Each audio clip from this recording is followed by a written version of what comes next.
Time passes quickly in the field. I've been here 40 days and have 355 to go. So Marines, of course, do the 13 months rather than the 12 that the Army does. I know I shouldn't be anxious to get back home. I look on this tour with a why not make the best of it attitude.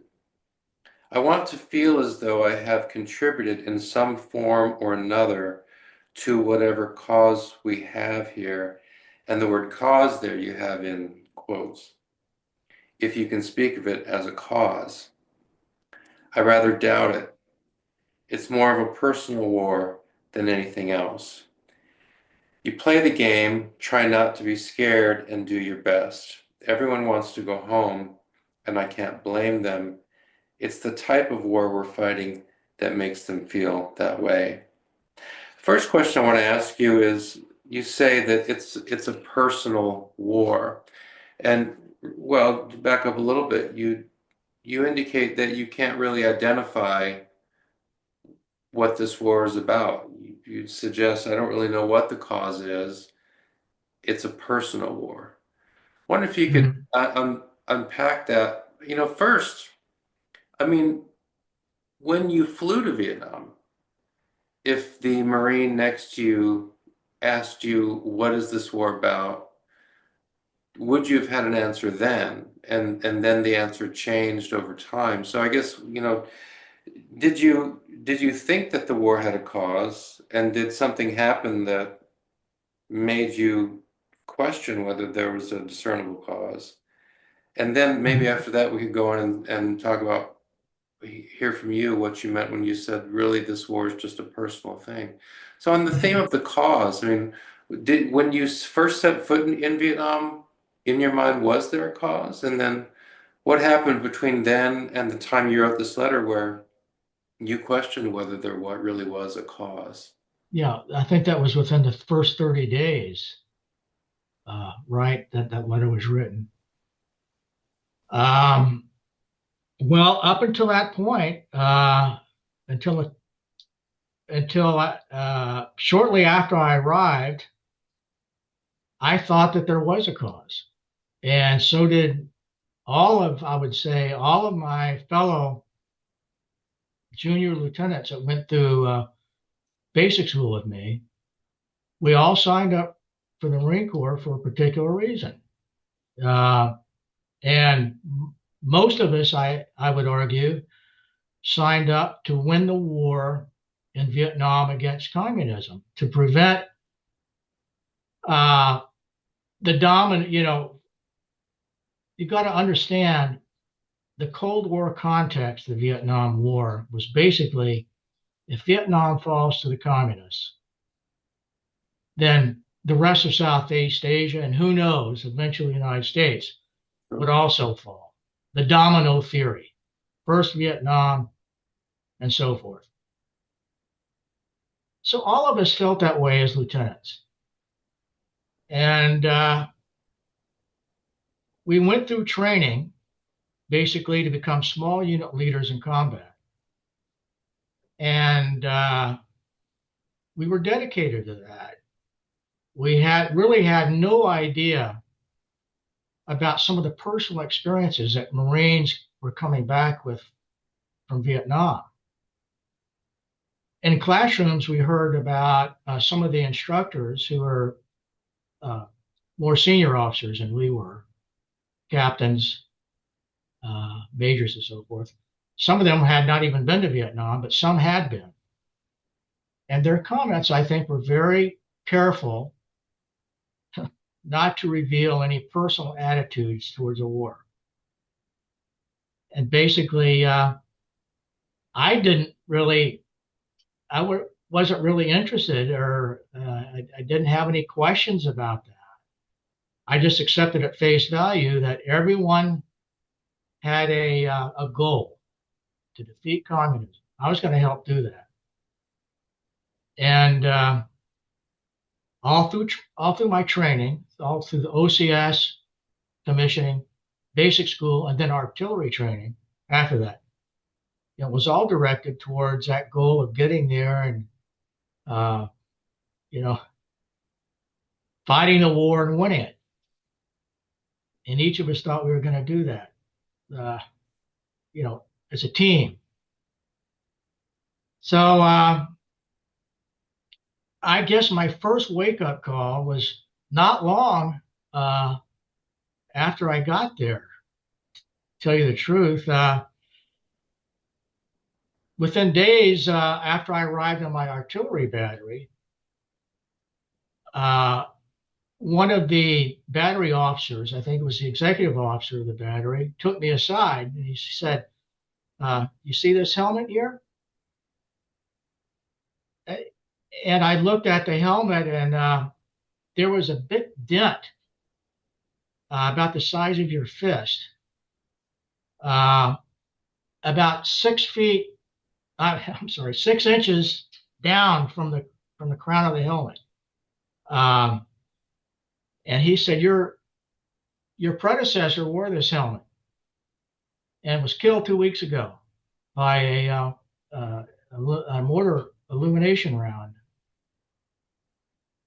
As if, I found that extremely distasteful and disrespectful towards a guy who had been killed, a lieutenant. He had a son, an infant son. I don't think that he had even met him. Uh, so it was as if, I don't know what the guy who showed me the helmet was trying to say, other than, do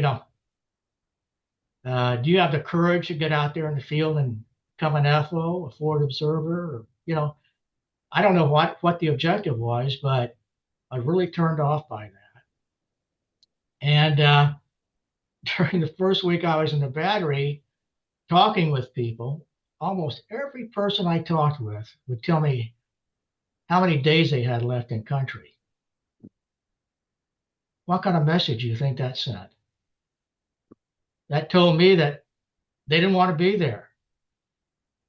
And that continued for the next few weeks, and then months afterwards, the main subject of conversation would begin with how many days they had left. And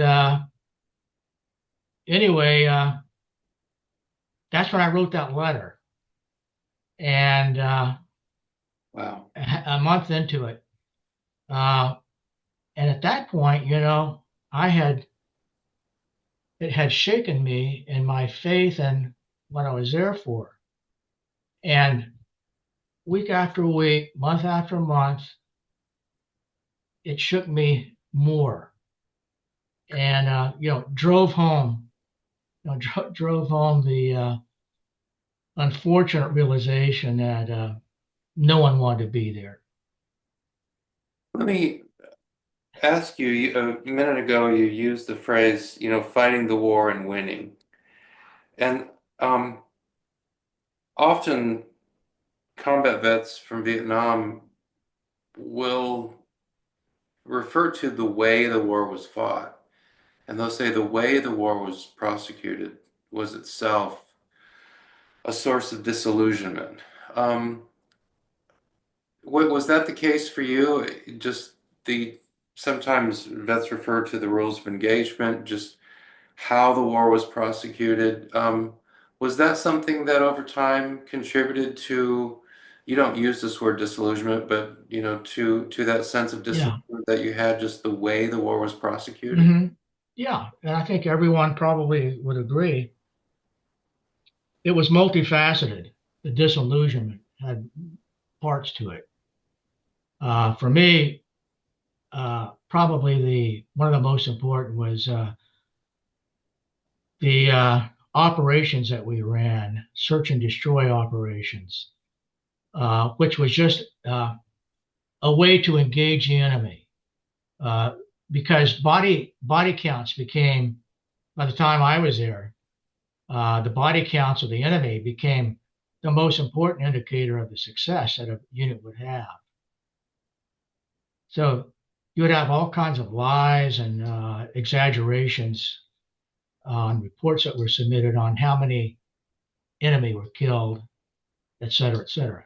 But getting back to the operations, I in short order, I saw them as being an exercise in trading casualties with the NVA, whereas we were the ones who always took the first casualties Mm.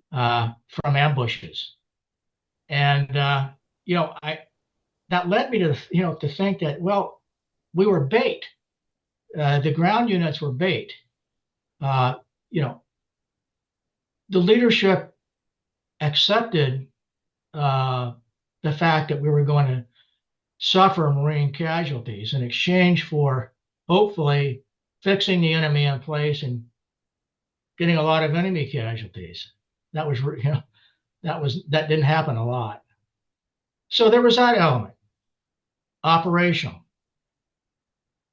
Uh, Secondly, there was not, to me, any evidence that higher commands were that interested in what you were doing or that interested in the effect of what you were doing. And it sort of carried over with more senior officers. And I don't want to make it sound like all senior officers were bad and so forth. They weren't. There were some sterling senior officers. On the other hand, there were other officers, captains and above, who I began to think had some contempt towards the junior officers who were often reservists, not career officers. Rent an officer, so to speak, officers for a short time, not genuine career officers. So that probably took a more outsized concern than it should have for me. But I saw enough evidence of it to where I was pretty much convinced that there was that element to it. And did that sometimes manifest itself in orders coming down that seemed to have more to do with the advancement with that officer's career aspirations than it did with the well-being of the Marines who are actually going to go out on the mission? It could have been that. It also, on a more macro level, could have been, say, a unit, a higher unit than, say, a company, a battalion or a regiment, higher command, currying favor with even a higher command of theirs, trying to show, the commanding officer showing that their units were really, accomplishing a lot. And so, yeah, there was that element. And I think a lot of the career officers that were there, really didn't know how to fight that war. Our military in general didn't know how to fight an insurgency like that. Do you Mhm. do you think that another problem was that sometimes the things that search and destroy involved would potentially turn Vietnamese civilians away from the government of South Vietnam, away from the Americans? I mean, Mhm. sometimes vets say Yeah. is they felt at the time and they look back and wonder, are we creating more Viet Cong than we're killing because Yeah. of the tactics that we're using? Does that resonates with you as well? hmm That was very true. And I realized that one of the first times I was out in the field, encountering uh, farmers, peasants. Um, we operated when I got there in an area. Well, everywhere was a unfriendly area, primarily in the field, out in the countryside. Um, I could read it clearly in the faces of the people I encountered, how much they hated us to be there. Um, they associated Marines with death of villagers. Not that the North Vietnamese were clean and friendly either, but I'm sure that the peasants thought that we brought the war to them, and you know, they wanted nothing to do with us. I could see the hatred in the faces of people. And, it played in, the war played into the hands of the enemy, because civilians were sort of a, unintended, uh, product of the war, the casualties among the people. Uh, they might not have been carrying weapons, but they died along with the people who did.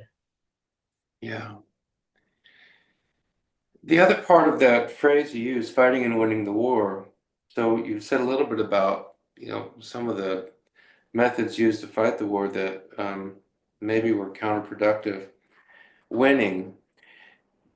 Did you ever, or let me ask, by the time your tour ends, did you think it was possible to win that war, or would you even know what winning that war even, what that No, I began to lose faith in the concept of winning the war. As I said, a month in, I was not convinced that we would win. And then, uh, as things got worse, and my faith in the prospect of winning continued to erode, Tet came along, the Tet Offensive of 1968, which really uh, convinced me completely that there was no way we were going to win this war. From then on, it was a question of, because I lost my assistant FO during that offensive before I went to Okinawa, the question was, did I have the stamina for me, personally, would I be able to finish my tour without completely falling apart? Because it got more and more difficult for me professionally as I went back to the battery after Okinawa, eventually became the XO of the battery, responsible for the running of the battery and so forth. I had no time, just like everyone else, exhaustion set in. You were running on, I felt like I was, uh, you know, less and less effective, at least my morale, and, and keeping my morale up and trying to prevent the way I felt from being known by the people who work for me. I was responsible for keeping the morale up of the battery. And here I was, a complete wreck, so to speak, a shell of what I thought I once was, trying to appear as if I was holding it together and we were going to do the mission and win the war. Well, let me ask you that because you're touching on the burden of the officer, and junior enlisted guys often look at officers and see all the benefits they get, but certainly one of the burdens of an officer is what you're describing.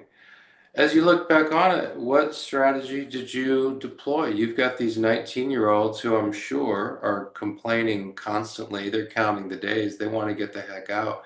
Mhm. You're an officer. You can't engage in that kind of talk with them. And as No, you say, your job is to keep morale up, but your own morale is plummeting. So, what was your strategy to at least to put in a good performance? well, you had to put one foot in front of the other. I learned in Vietnam, that you don't pay close attention to uh, complaining, and you can't afford to. You just sort of let it roll. Um, I when I was in the last month that I was in Vietnam as the XO, an officer was assigned to our battery who had in a sense, completely rebelled against the discipline, ordinary discipline. And I don't know what happened to him before he was assigned to us, um, other than there was rumors that you know he told senior officers stuff they didn't want to hear, and bad attitude is what It's what I so I established a very good relationship with this guy, and the more I was around him, the less he complained and so forth. As far as the enlisted guys go, um, they did a fantastic job in the battery. Morale, I won't say it was because of me. It wasn't because of me. It was because of the inherent attitude of the Marines that were assigned to that battery, and their morale and their motivation didn't waver. I don't know what they said in private. I wasn't interested in that. They weren't interested in talking to me about that. Maybe we all realized we felt the same way about it. We just, you don't talk about it. There's this paradox. On the one hand, the Marines are counting the days to get the heck out. On the other hand, in some sense, there is a degree of morale that's kept up. You refer to these personal doubts, and it seems to me that what ties all of these things together is whatever this war is about, and maybe it's about nothing, right? But whatever this war is, one thing I am certain of is that I'm committed to the Marine next to me, and I know that that Marine is committed to me. And and Exactly. and I may not have morale in terms of my morale may not be connected to defending, helping the government of South Vietnam defend itself, because in reality, I couldn't care less about that, because so far as I can see, none of these Vietnamese people could care less about the government of South Vietnam. So I don't Hmm. care about that. But what I do Yeah. care about is this Marine who's right next to me, and I know Yeah. that Marine cares about me. The primary motivation um, for all of us, I would argue, was you can't let the person to your left and right, the person who served with you or under you, you can't let them down. And you took risks, that maybe a rational person wouldn't take because of that. Uh, you know, you do anything for them. You do anything to save them. That's what leads people to jump on grenades. Uh, you know, uh, there's no rationality. It's a feeling and a reaction. So all of us, we wanted to demonstrate to the people we served with that we were dedicated to seeing them get through this, and they felt the same way towards you. And that's what the meaning of the war is. Hmm. The personal war. Yeah. Uh, I had no hopes shortly after arriving that I was going to be able to do anything for the government of South Vietnam or the people. In fact, those of us who served in the field never saw what it was like in the cities. Mm. Uh, so we had very little sort of feelings that the government had to be preserved at all costs. Yeah. You know, I want to ask you a question about Way, because in your memoir there's a little bit of a paradox that I'm interested in hearing you talk about. And you mentioned what other vets who went through Tet sometimes mention, and that is that the Viet Cong were, substantially, I don't know if, what the right word is, decimated, not completely destroyed. yeah, I know in the Delta, the Viet Cong remain a significant force, but there's no question that the Viet Cong were Yeah. dealt a serious defeat, and the NBA had to step in and fill their ranks. And Hmm. therefore, some vets say, it was, I've even heard vets say, and I thought the war was going to be over soon. It was such a decisive victory. But it's interesting because you mentioned this, that the Viet Cong were devastated. It was a tremendous defeat for them.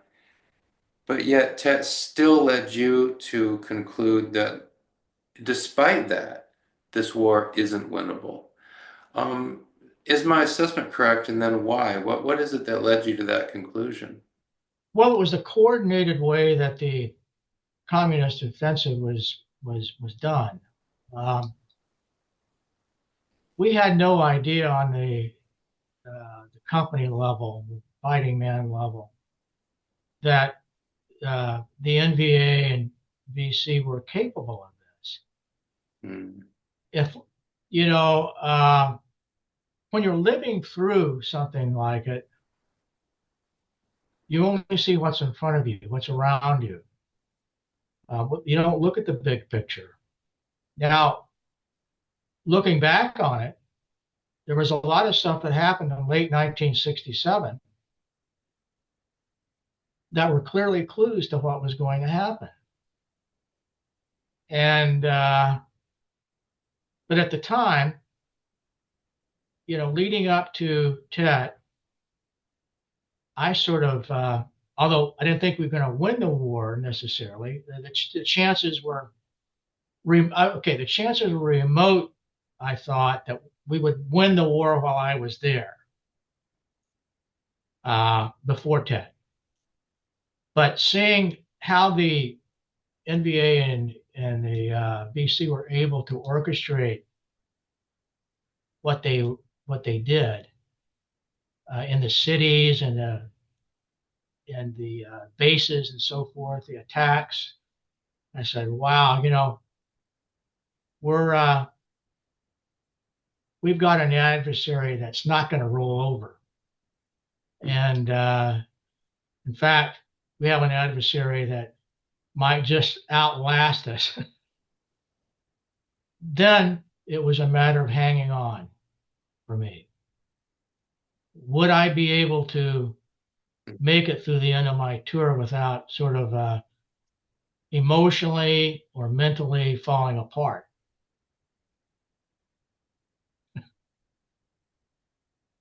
You kind of just answered this question. What was, as an officer who'd been through a lot of training, and you're commanding Marines, and you can see how well trained they've been. What was your assessment of the NBA as an adversary? Um, we all, I think, had high regard for their abilities, their tactics, um, you know, um, their willingness to die for their country, for their ideas. They were totally dedicated uh, fighting force and very shrewd, very smart, uh, knew how to exact maximum casualties on Marines. Uh, so uh, we respected them. Did you see much combat against Viet Cong? Uh, well, only in the sense, being harassed by them, being sniped at. Okay. Uh, South of Da Nang, where I was initially, and then at the end of my tour, it was a terrible um, booby trap area. So we lost a lot of Marines through mines, personnel mines, and things like that. Um, but I have to admit, I I rarely saw in a combat situation. I really didn't see face to face any of the enemy. As an artillery officer, Mm. I shot a lot of artillery at them, but I never looked one in the eye that I had a weapon pointed at me or anything like that.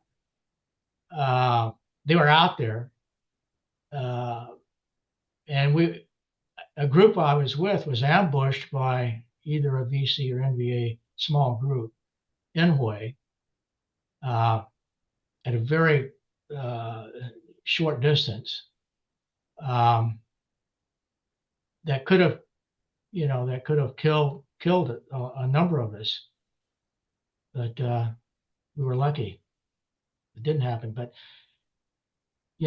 I uh, I very seldom saw even a distance an enemy, Hmm. and I was lucky for that. Yeah. What was the first indication you had when Tet rolls around at the end of January '68? The first Hmm. indication you had that something unusual was breaking. You had seen significant combat before that. But what indication did you have that this was something pretty big? Well, when the offensive started, my old company, golf company, Second Battalion, Fifth Marines, was one of the first units to go into Hue. At that point, the battalion headquarters was south of Fubai. Fubai was about 10 miles south of Hue. Uh, and when Tet broke out, we had begun a sort of battalion operation south of Fubai. So we set up a headquarters there in a railway tunnel. And I first heard about what was happening in Hue by radio. And a couple days after the offensive started, most of the battalion, minus one company and some headquarters elements that I was with, stayed behind in the tunnel. They went forward in the way, the battalion did, minus the uh, reserve, which I guess you would call us. And I would listen to reports on what was going on there. It was very scary because no one knew what was going on, basically, um, other than there was heavy combat. And simultaneously, we're getting reports from around the whole Vietnam through Armed Forces radio and word of mouth, rumors, etc., that similar combat, intense combat, was happening all over the country. So it's kind of scary trying to, you know, being sort of I'm naturally analytical. I was trying to piece it together where it made some kind of sense to me. But and it wasn't clear until maybe 3 or 4 days after or 4 or 5 days after the operation, the Tet offensive started, that you know we were going to be okay. That is, for a couple of days, we didn't. The uncertainties were paramount, and uh, I guess it was about the 4th, 5th, 6th of February when golf company Enway began pushing the NVA out of the southern part of the city that I thought, we're going to be okay. Um, but after that, it was just continued reports of you know, of an offensive of unknown size and scope. And one of the jobs that we had there in the tunnel for those who were left behind was to ensure the Highway 1 was not cut by the North Vietnamese. And the one operation I was involved with down there was that we did discover an attempt to cut the road near us, and an ambush, a Marine ambush, uh, killed a number of North Vietnamese soldiers, and we were assigned to to chase the unit down that was responsible for the for their plan. So we chased them for almost an entire day in rain and so forth. Um, but they got away. So I didn't get in the way until about the 14th of February, personally. And by that time, golf had already substantially cleared the city proper. It was just the western suburbs where the NBA were still holding on tenaciously. When you went into Way, or just put yourself there, I'm sure you can. You're, you know, here you are now walking into the city of Way after the fighting's been going on for a couple weeks. What kinds of things do you see? Total destruction along the road. Um, Burned out vehicles on the road from Fubai to Hue. More and more of it as you got closer to the city. Destruction everywhere you saw as you approached the outskirts. Buildings gutted. Uh, the detritus of war as you got into the city proper, destroyed buildings. In the battalion headquarters, I sort of inferred that something bad had happened to the inhabitants of the city. Our battalion headquarters was located in what was the medical faculty housing. And when I went into that apartment, it was completely destroyed. What furniture there was broken. Plaster was all over the floor. Walking into the kitchen from the first room, which was a living room, walking into the kitchen then, glass all over the place, plaster, and in the middle of it all, a pristine copy of Ernest Hemingway's The Old Man and the Sea, which to me, it represented, to me, it symbolized, the good that despite the war, that there was also good. And, I thought about the person who must have owned that book, faculty member, probably at the medical college or medical faculty. No sign of them. I assume that they had been taken out and killed. Uh, but I'll never forget that book there. How could anyone forget that? I gently picked it up and put it on a counter, left it there.